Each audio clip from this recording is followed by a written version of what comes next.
Katawa Shoujo.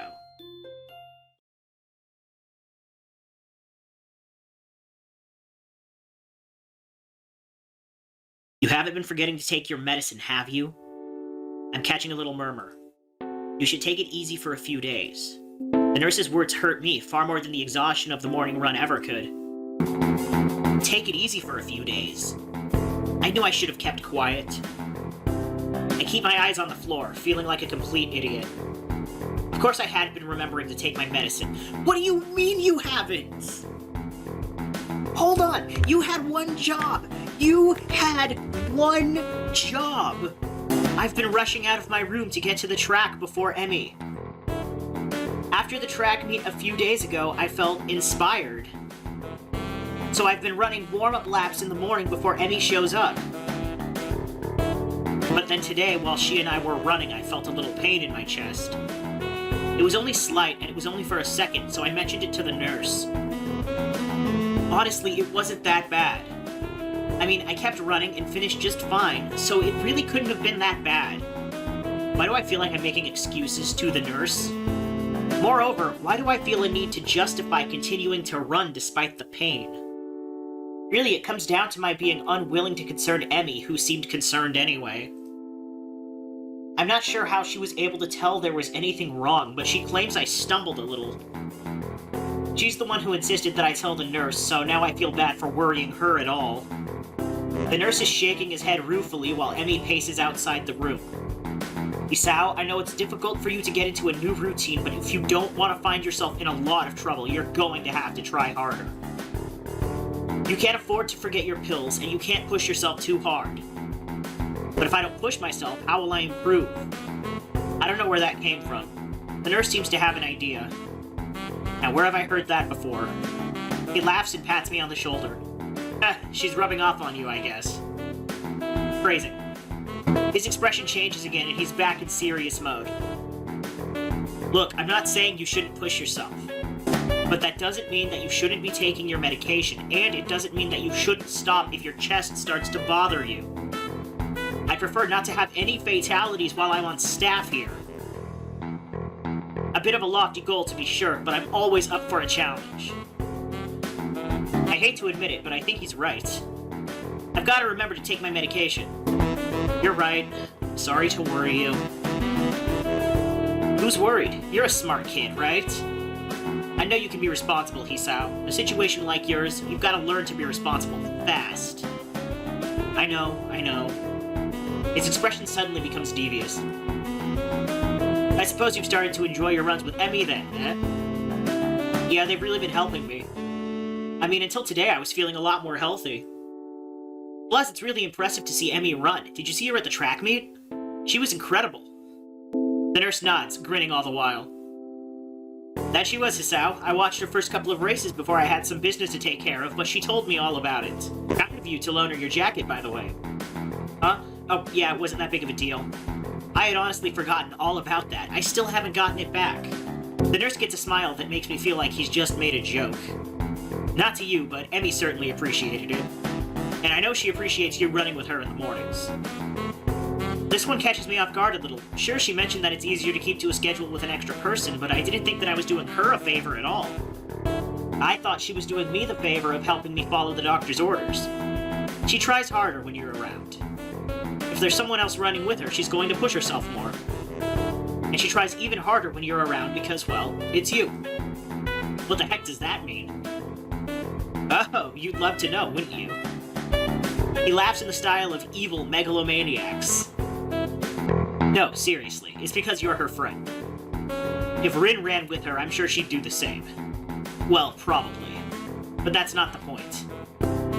Aw, man, I can't...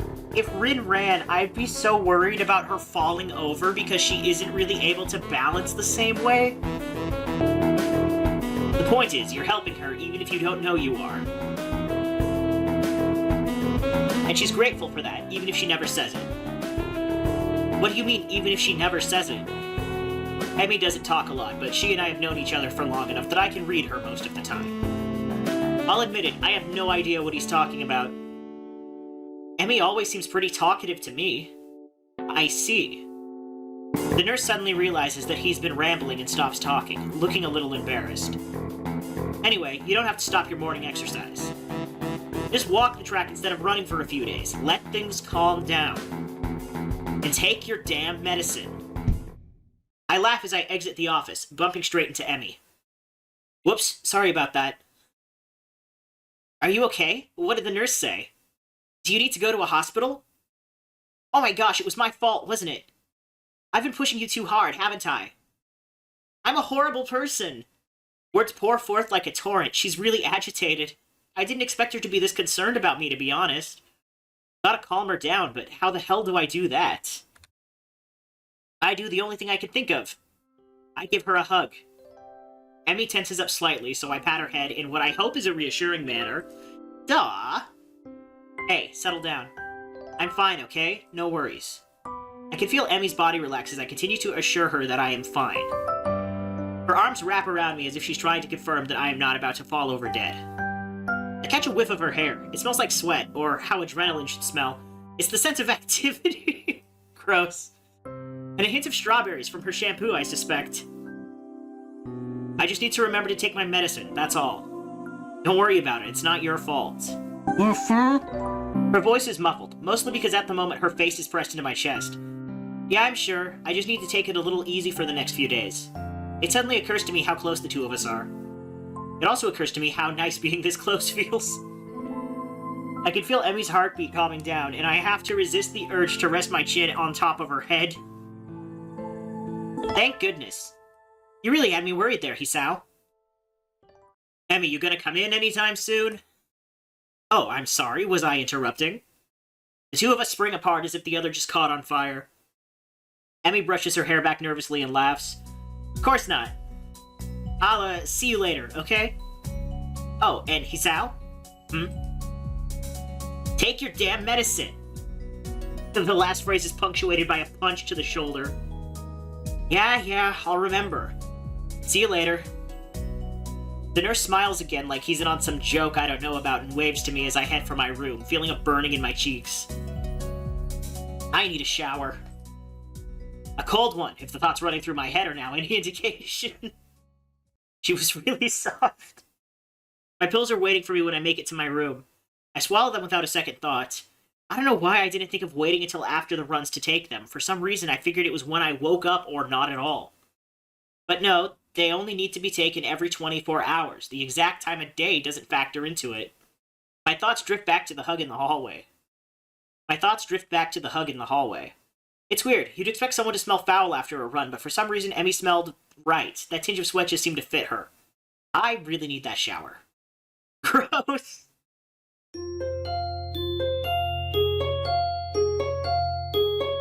Katawa Shoujo.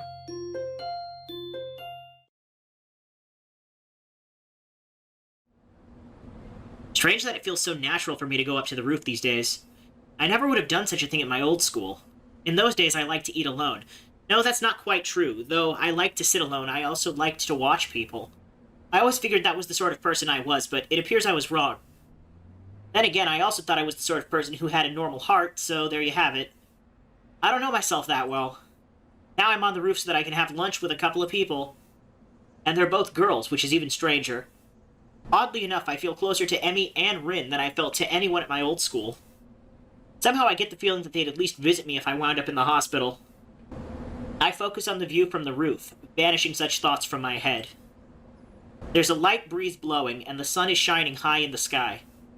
The sky itself is a deep blue, with hardly a cloud in it.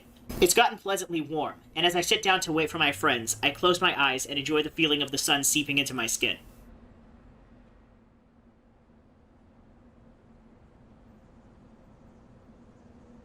Voices intrude upon the edge of hearing. Seems to have fallen asleep on us, Rin. Maybe he's faking to lull us into a false sense of security. Why would he do that? No idea. Still, you make a good point. We should kick him or something to make sure he's really asleep. Huh? What? Emmy looms over me like only a short girl can, peering at me intently. Ah, you're awake. I guess we don't have to kick you then. Was it part of your master plan? What are you talking about? Emmy shrugs, her twin tails bouncing with the motion. I'm not sure either.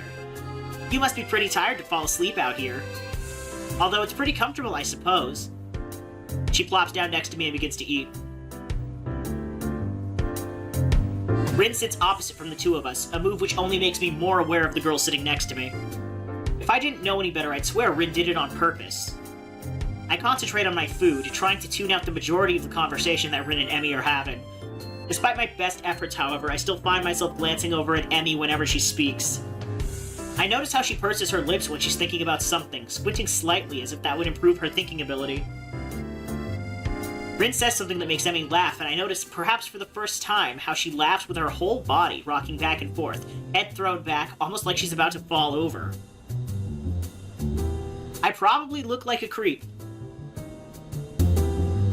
It's about this time that I realize Emmy's looking at me, her voice raised slightly, so she probably just asked me a question. Sorry, I kinda zoned out for a moment there. Emmy rolls her eyes, while a slight quirk of the eyebrow is the only sign that Rin's even paying attention.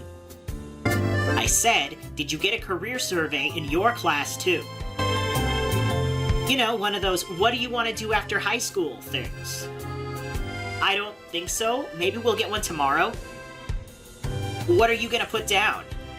That's a really good question. I guess I always figured I'd go to college after high school, but I've no idea what I'd do once I got there. And with the heart attack and all, I'd really been concentrating on each day as it came rather than making any long-term plans. I suppose I can safely start planning ahead again. I've always liked having at least a vague plan for my future, so it'll be nice to come up with one again. Of course, that doesn't change the fact that right now I've got absolutely no clue. I always kind of assumed I'd figure it out in college, that or just become a salaryman. That's pretty popular. But do I really want to? That's a tough question. I guess I don't really want to do anything. You don't sound very excited about that one, do you? She laughs as she says this, and I'm caught up in her laugh again. It's so girlish, high and giggly, like a, well, pardon the cliche, like a babbling brook? Yeah, babbling brooks are totally known for their high-pitched, giggly sound quality. It bubbles out of her, starting in her belly and working its way up her throat. I can't help but laugh myself. It's infectious.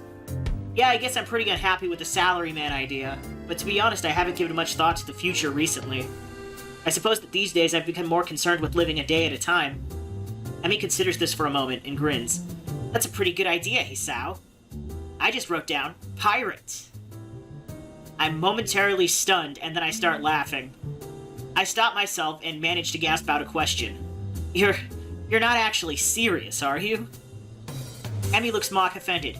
Well, I've got the legs for it already, so I just kind of figured. Even Rin seems amused by this. Just you wait, I'll be the terror of the high seas. I'll show you all. I've even been working on my pirate voice. She suddenly springs up and begins swaggering up and down the rooftop, shouting orders. Yarmy hearties, give them a broadside with the long guns. We'll wear their guts for garters. Do you even know what that means? Rin's unexpected interruption stops Emmy in her tracks. Not really. But it's all in the delivery. The ringing of the bell prevents her from demonstrating her point further. Emmy dashes off immediately, leaving Rin and myself alone on the roof. Rin stares at me intently for a few moments. Is there something wrong? Rin considers this question closely for a moment. After a lengthy pause, she shakes her head. Nope. Oh, why the staring then? Rin shakes her head again. Nope, I don't get it. Get what? The staring thing. You two seem to, but I don't. Great, she saw me staring. Now she probably thinks I'm a pervert or something. Actually, probably not. This is Rin we're talking about after all. Still, I feel the need to defend myself. I wasn't staring, I was just tired. Rin actually snorts at this, but she doesn't say anything. No, really, I was just distracted is all. Mm-hmm. Eager to end this conversation, I head back down to class. I'm greeted by the twin specters of Shizune and Misha, looking like they mean business. Well, Shizune looks like she means business anyway. Misha just looks like she's about to start laughing at any minute. Up on the roof again, He-chan? You know that's dangerous, don't you? That's right. The school cannot be held responsible for any injury that comes from being up there, you know? Furthermore, we could report you for breaking the rules. Misha leans in and whispers conspiratorially. You won't, He-chan. You three are too cute together. She straightens up again, laughing at my sudden blush.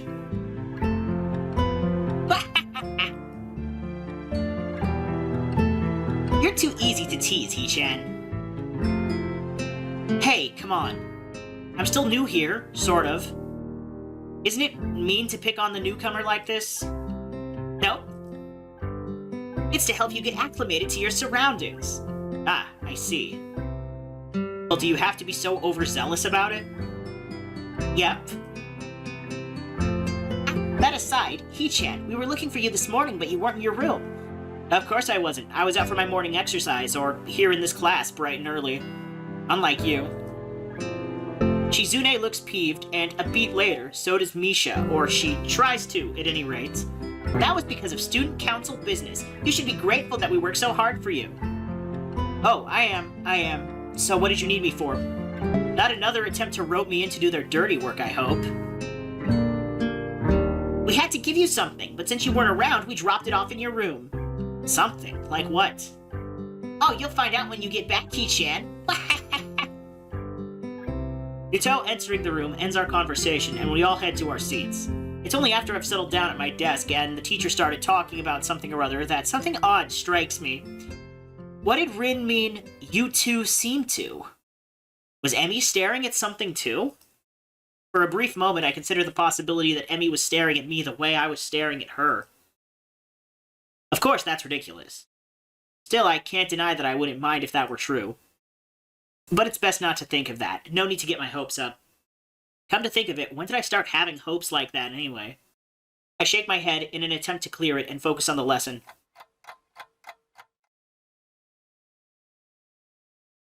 Oh, are we gonna run into Kenji again? After class, I make my way to my room. Yuto really piled on the homework today. Before I can open my door, however, I am suddenly intercepted by Kenji, who has just exploded out of his own room in a flurry of papers. Hey, we need to talk. These rooftop shenanigans of yours, man. They've gotta stop. What? You're running around on the rooftop with limbless wonders. They're women, man. You'll get yourself killed running around like that. I don't follow. Kenji sighs and adjusts his glasses before what could be understood as an attempt at explaining himself patiently. Look, we're friends, so I'm telling you this for your own good. But if I were going to kill someone, I'd do it by throwing them off the roof and making it look like an accident. And if I thought of it, you can be sure they've thought of it too. They're crafty. Almost as crafty as I am. I see. Good. I'm glad we had this chat. Loan me 500 yen. Again with this shit. I'm sorry. I need to get a drink, man. I've been inside all day and the tap water's been compromised, as I'm sure you know. Listen, Hisao, they're putting chemicals in the water to make the frickin' frogs gay. Do you understand? Gay frogs. So I need to stock up on something canned, got it? But to do that, I need 500 yen. And since I've just saved your life with my timely advice, you can at least spare me 500 yen. You know, if it'll make him go away, 500 yen is a fucking bargain. I hand the money over to Kenji, who nods in thanks and dashes off down the hallway, but not before he locks his door. What an exhausting person. I better go in case he changes his mind. As I close the door, my heel taps against something lying on the floor. It's a brightly colored rectangle of paper. This must be the something that Misha mentioned before. Probably a student council leaflet she slid under the door. However, when I pick it up, I find that I couldn't have been more wrong. Someone actually wrote me an old-fashioned handwritten paper letter. Who bothers doing something like that in this day and age anyway? Yet, as unlikely as the prospect of receiving one sounds, this is definitely a letter I have in my hands. I was planning on finishing my homework, getting some dinner, and going to bed in order to be ready for tomorrow's morning run. However, the letter has naturally caught my interest. I sit at my desk to examine it properly. It's the first piece of mail I've received here at Iwanako, so it feels special, even if it wasn't something as rare as a handwritten letter. What causes even more trepidation is the name of the sender, written neatly on the back of the envelope. Iwanako. I have no idea why she would write to me. I haven't been in contact with anyone from my old school since I transferred, and Iwanako is the last person I'd expect to want to write me a letter. The last time I saw Iwanako was terribly awkward, embarrassingly so. She came to my hospital room, peeled me an apple out of courtesy, and we practically sat in silence for half an hour. She said goodbye, and didn't look me in the eye when she closed the door. It might have been a natural end to the series of visits that were probably pretty painful for both of us. Every time she visited me in the hospital, I wanted to talk to her, but something stopped me every time. Every time that I didn't speak made the next time even harder. She looked so guilty that I didn't want to say anything that might upset her, and I never could figure out the right words to say. I think Iwanako blamed herself for my heart attack. That's ridiculous, of course, but knowing it and believing it are two very different things. I told her that it wasn't her fault. She nodded, and I really think she understood that if it hadn't been that, then sooner or later something else would have made my heart give out. Yet she looked so hopelessly sad every time she opened that door and entered my room. So I never managed to say the things I wanted to say. In the end, that might have hurt her even more. Carefully, I open the envelope and draw out the folded letter from within. Dear Hisao, how are you? I hope you are well and happy at your new school. Everyone here misses you.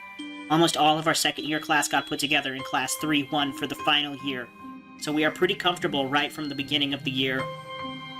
I'm sure you would have been assigned to this class as well. The mood among the third years seems to be very anxious about the final exams, even though they are so far away.